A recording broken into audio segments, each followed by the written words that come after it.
सबसे बड़ा धोखा अगर किसी ने दिया, इस देश की जुडिशरी ने दिया, खासतौर पर हाई कोर्ट और सुप्रीम कोर्ट है इस देश को।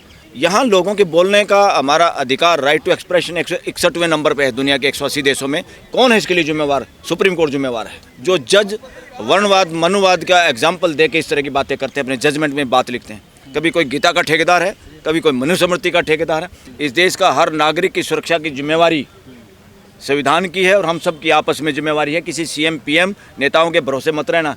ये सब वोटों के ठेकेदार सारे ठग लोग हैं। मैं कह रहा हूँ जैसे समुद्री लुटेरे होते हैं, ये सारे के सारे ज़्यादातर वोट लुटेरे हैं, क्योंकि मनुवाद को पैरों तले रौंद के तो देश का संविधान बना है। यहाँ संविधानवाद है या मानववाद है, कोई मनुवाद नहीं, कोई मनुस्मृति नहीं। उसको रिटायर करना चाहिए, उसका सस्पेंड और टर्मिनेट करना चाहिए ऐसे जज को। नीतीश कुमार का व्यवहार बिल्कुल अमानवीय और घटिया व्यवहार था। वो डिग्निटी पे हमला है। वो ये भी कह सकता था बेटा हिजाब को नीचे करो ताकि फ़ोटो आ जाए, और वो मुझे नहीं लगता वो डॉक्टर या बच्ची उसको ना हटा लेती। खुद को मुंह से ऐसे करना ये गुंडे मवाली जैसा व्यवहार है जो एक उसको शोभा नहीं देता। मगर मैं खुद मानता हूँ कि वो साइकी का पेशेंट है, मनोरोगी है। मनोरोगी आदमी को चीफ मिनिस्टर बनाया हुआ है। ये देश में लोकतंत्र का पतन है एक तरह से। लेकिन सर, इस देश में जो पत्रकार हैं, बहुत बड़े नामचीन पत्रकार हैं जैसे चित्रा त्रिपाठी हैं, वो कह रही हैं कि बराबरी अगर चाहिए तो फिर इस तरीके का ये बुर्खा या इस तरीके का हिजाब, इसकी क्या ज़रूरत है और क्या गलत किया नीतीश कुमार ने? ये तो बेवकूफ़ ही है। उसको पूछे चित्रा त्रिपाठी, कभी तेरी कैप तेरा चश्मा कोई ज़बरदस्ती कोई मर्द आदमी चौराहे पे उतारे तो कैसा लगेगा? नॉनसेंस बातें करें। ये सारे भाड़े के टट्टू हैं इस तरह के पत्रकार। अब इनको गोदी मीडिया नहीं, भाड़े के टट्टू, देशद्रोही, बल्कि मैं कहूँगा इनको आतंकवादी हैं। ये चीज़ों को गलत तरीके से मोड़ते हैं। अरे भाई कोई बच्ची है, उसका आप हाथ लगा के उसको टच कैसे कर सकते हैं?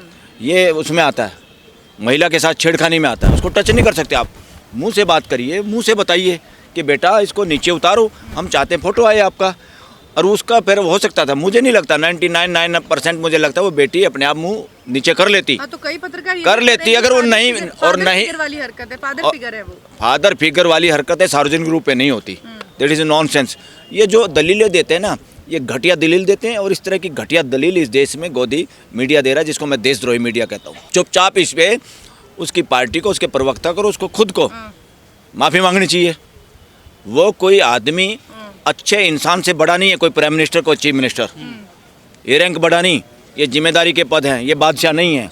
उसको चुपचाप माफ़ी मांगनी चाहिए। बेटा मैंने अपने पन में किया है, मगर ये गलत किया था मैंने, और मैं मानसिक रोगी भी हूँ, और इस वजह से मेरे को माफ़ करो, और मैंने कोई वो नहीं किया था, आप मेरी बेटी हो। प्रियंका भारती कह रही हैं कि भाजपा की संगति का असर है ये इसमें तो कोई दो राय नहीं। ये अच्छी बात हो सकती है कि भाजपा की संगत जो चाहते हैं, भाजपा से वोट जो चाहते हैं, टिकट जो चाहते हैं, और आरएसएस की गुड बुक में जो रहना चाहते हैं, वो ढोंगवादी बातों का प्रचार प्रसार करते हैं और उसके उन बातों को तवज्जो देते हैं जो आरएसएस को पसंद है। इसीलिए तो आप ये देखेंगे आरएसएस को नेताओं के चरित्र से कोई लेना देना नहीं।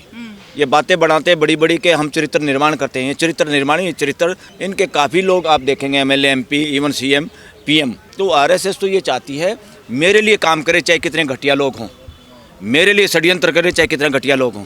देश में इलेक्शन जीत के किसी भी तरह से, क्योंकि अभी कल परसों उसने राहुल ने बयान दिया था कि भागवत ये कह रहा है भाई सत्ता ताकत की चलती है, सत्य वत्या का कोई लेना देना नहीं। इनके सत्य में इनका कोई विश्वास नहीं। ताकत षड्यंत्र करके देश के साथ की ऐसी तैसी करो, मगर वर्णवाद मनुवाद को लागू करो। उसके लिए कुछ भी किया जाए, उसके लिए बिना सबूत के, चाहे मंदिर बनाने की बात हो, बिना सबूत के किसी को जेल में भेजने की बात हो, बिना सबूत किसी का चरित्र हनन करने की बात हो, ये सारा का सारा वर्दहस्त है।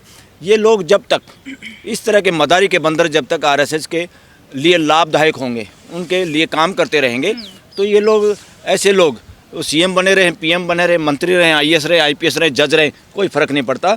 उनके पीछे, उनके कमर के पीछे आरएसएस का हाथ होता है। इसलिए कहीं जजों को आपको देखा होगा, कोई बहुमत की बात करता है, कोई मनुस्मृति की बात करता है। सर, आप माफ़ी मांगने की बात कर रहे हैं बीजेपी से। उत्तर प्रदेश में कैबिनेट मंत्री हैं संजय निषाद, वो कह रहे हैं कि सिर्फ बुर्खा हटाया है तो इतना बवाल कर रहे हैं, कहीं इधर उधर हाथ लगा दिया होता तो क्या करते ये लोग? अरे तुम्हारी पत्नी का बुर्का कोई हटा दे, उसके कपड़े हटा दे, उसका पल्लू हटा दे, कैसा लगेगा मिस्टर निषाद? नॉनसेंस बातें करते हो, ये नॉनसेंस बातें।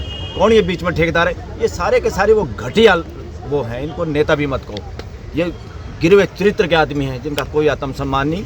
कोई आत्मसम्मान की बात नहीं, जिनको गरिमा का पता ही नहीं, मानवीय गरिमा क्या होती है। भाजपा जेडीयू कह रही है, देखना चाहते थे कहीं पुरुष तो नहीं आ गया बुर्के की अरे वो नहीं आता तो सीएम कौन होता देखने वाला? जिसने उसको अलाउ किया उस लड़की को स्टेज पे जाने के लिए, ये उनका काम था।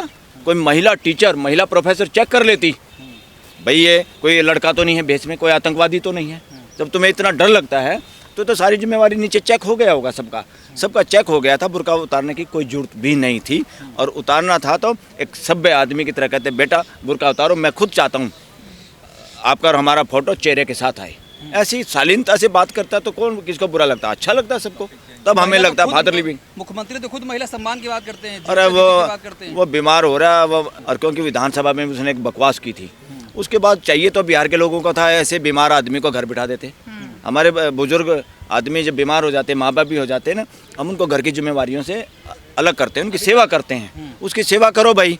इसकी सीएम की, इसको खागड़ क्यों बना रखा है, सांड क्यों बना रखा है जिस सीएम बना के तुमने? नॉनसेंस है। इसमें बीजेपी भी दोषी, आरएसएस भी दोषी है, और मैं कह रहा हूँ बिहार की जनता भी दोषी है। महिला सशक्तिकरण के नाम पे 10-10 हजार रुपया एक महिलाओं को दिया गया है सर, सशक्त करने के लिए। तो सशक्त कर रहे हैं महिलाओं को। सशक्त करने तो इलेक्शन जीतने के लिए दिया था, और उसमें देश की सुप्रीम कोर्ट, हाई कोर्ट ने देश के साथ गद्दारी की है कि वक्त के साथ। इसी वजह से ये इतनी बड़ी रैलियां करनी पड़ी कांग्रेस को भी, वोट चोर गद्दी छोड़। मैं कहता हूँ जल्द इस देश में नारा इस तरह की रैली होगी, न्याय चोरो कुर्सी छोड़ो, ये होने वाला है। क्योंकि अगर ये न्याय के रूप में जो बैठे हैं लोग, जिम्मेदार लोग, ये समय पे काम करें। सबसे बड़ा धोखा अगर किसी ने दिया, इस देश की जुडिशरी ने दिया, खासतौर पर हाई कोर्ट और सुप्रीम कोर्ट है इस देश को। अदरवाइज तो 75 साल में या लोगों को सड़कों पे आके इतनी बड़ी बड़ी रैलियाँ क्यों करनी पड़ती हैं? यहाँ लोगों के बोलने का हमारा अधिकार, राइट टू एक्सप्रेशन 61वें नंबर पे है दुनिया के 180 देशों में। कौन है इसके लिए जिम्मेवार? सुप्रीम कोर्ट जिम्मेवार है। इसलिए देश के लोगों से वो है, ये नेता वेता तो कम नुकसान कर पाएंगे, आपका सबसे ज़्यादा अगर कोई नुकसान करेगा या किया है वो देश की जुडिशरी पर नज़र रखो। कौन जज हैं, किस तरह के जज हैं, किन लोगों को जज बनाया है? जो जज वर्णवाद, मनुवाद का एग्जाम्पल दे के इस तरह की बातें करते हैं, अपने जजमेंट में बात लिखते हैं। कभी कोई गीता का ठेकेदार है, कभी कोई मनुस्मृति का ठेकेदार है। इनसे तो कंपलसरी रिटायर्ड कर देना चाहिए इन आदमियों को। इनको जजों के रूप में रखना देश के साथ षड्यंत्र होगा। नीतीश कुमार चुनाव में कह रहे थे कि सबसे ज़्यादा मुसलमानों का उत्थान नीतीश शासन में बिहार में हुआ है, चैन से सांसें ले रहे हैं। अब ये हिजाब खींच रहे नीतीश कुमार। चैन से सांसें लेना कोई सीएम और पीएम ठेकेदार हैं क्या? ये हैं क्या हम चैन से सांस लेंगे? ये हमारा मौलिक अधिकार है देश के हर नागरिक का चैन से सांस लेना। दूसरे स्टेट में जिस तरह मुसलमानों के साथ लिंचिंग हो रहा है, जाति हो रहा है, ऐसा यहाँ बिहार में नहीं हो रहा है। ऐसा है क्या? बिहार में नहीं हो रहा क्या? अभी आप कह रहे थे कोई बिहार में भी कैसा कोई केस चल रहा है अभी कोई लिंच, अब शुरू हुआ है। अभी लिंचिंग क्या करें? तो इसलिए ऐसा कुछ नहीं है। इस तरह की ठेकेदारी ना करो कि हिंदू सुरक्षित होंगे, मुसलमान सुरक्षित होंगे, सिख होंगे, ईसाई होंगे। इस देश का हर नागरिक की सुरक्षा की जिम्मेवारी संविधान की है, और हम सब की आपस में जिम्मेवारी है। किसी सीएम पीएम नेताओं के भरोसे मत रहना। ये सब वोटों के ठेकेदार सारे ठग लोग हैं। मैं कह रहा हूँ जैसे समुद्री लुटेरे होते हैं, ये सारे के सारे ज़्यादातर वोट लुटेरे हैं, जमीर लुटेरे हैं, घटिया लोगों के हाथों में चारों तरफ वो हैं सत्ता में बैठे हुए लोग ज़्यादातर। पार्टियों को बचाने की बात मैं बीजेपी की भी बात नहीं कर रहा, अक्रॉस दी पार्टीज ये जिम्मेदारी नहीं समझ रहे।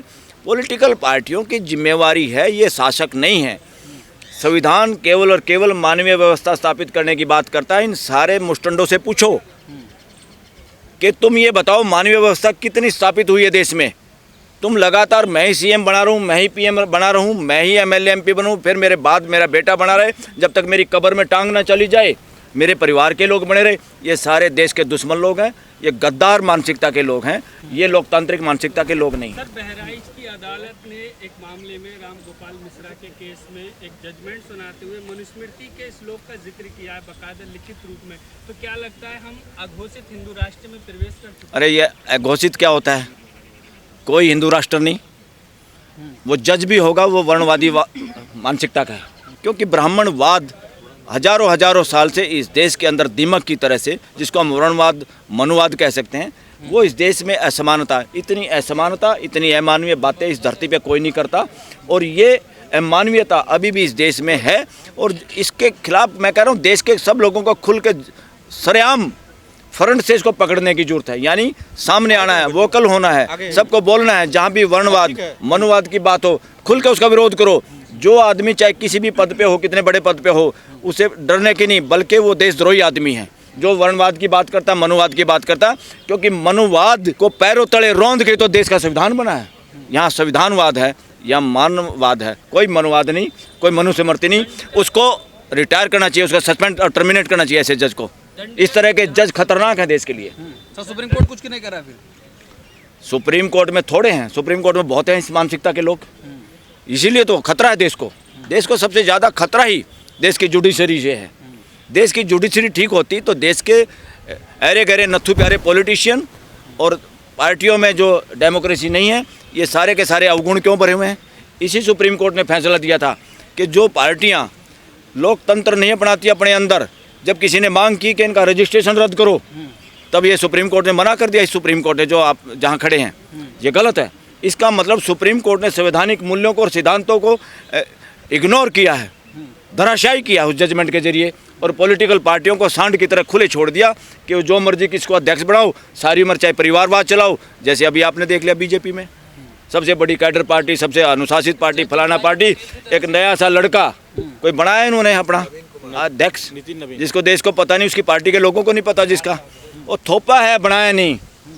वो सारा का सारा ये है नरेंद्र मोदी कैसे प्राइम मिनिस्टर बना रहे, अमित शाह की चौधरी कैसे चलती रहे, और आरएसएस की ड्रामेबाजी और उसके मकसद कैसे पूरे होते रहे, इसलिए उसको छांट के लिया है कहीं से।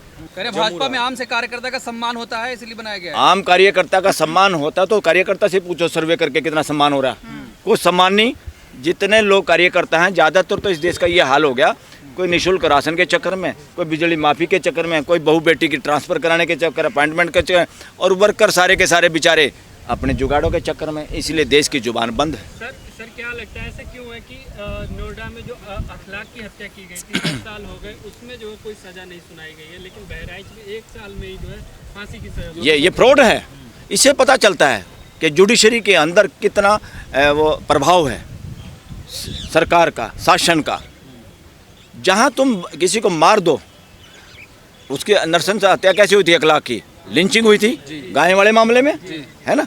वहाँ तो तुम कह रहे हो भाईचारा बनाना, इसको माफ़ करो, इसका केस वापस लो, इस तरह की बातें करते हो।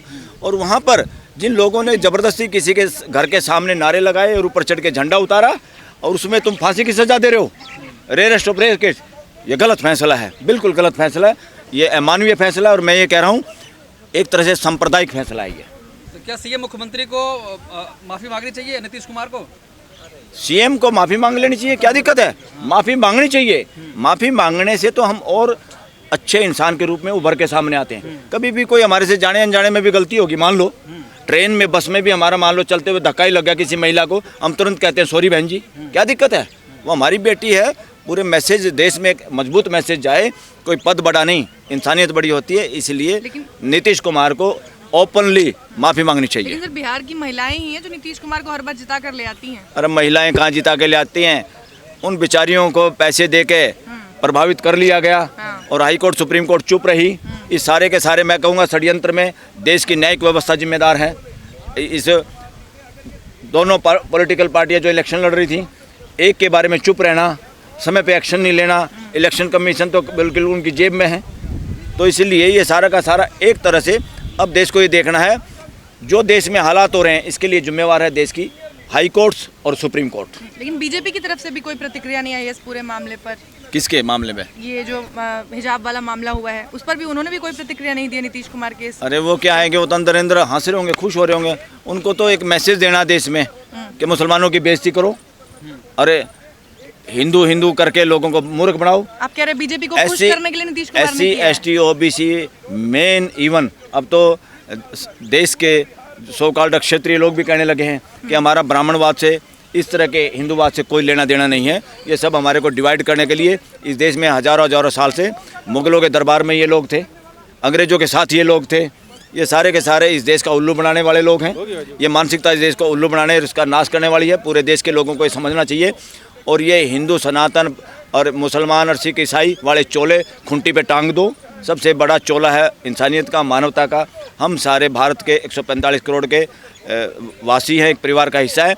इसमें मैं इवन मनुवादी मानसिकता के लोगों को भी बाहर नहीं करना चाहते हम लोग, कि वो भी सुधरेंगे। उनको भी लगा होगा कि षड्यंत्र ज़्यादा दिन नहीं चलेगा।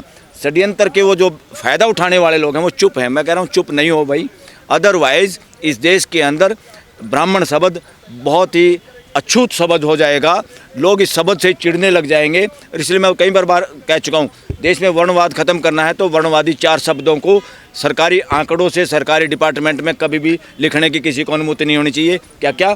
ब्राह्मण, क्षत्रिय, शूद्र और वैश्य, इन 4 शब्दों को दफन कर देना चाहिए। इन चारों शब्द देश के अंदर से मिटाने चाहिए, कम से कम सरकारी सिस्टम से, ताकि और बाहर का भी कोई लोग इनके शब्दों का जिक्र करे कथा कहानियों में, उनमें उनको भी गिरफ्तार करना चाहिए। इस तरह का देश में कानून बनाना चाहिए, जब जाके ये एक दूसरे से छोटा बड़ा इस तरह का भेदभाव मिटेगा। नेचर में कोई भेदभाव नहीं है, नेचर ने किसी को बड़ा छोटा नहीं, नेचर में कोई आदमी है, नेचर में कोई शासन नहीं है, नेचर में कोई नौकर मालिक नहीं है।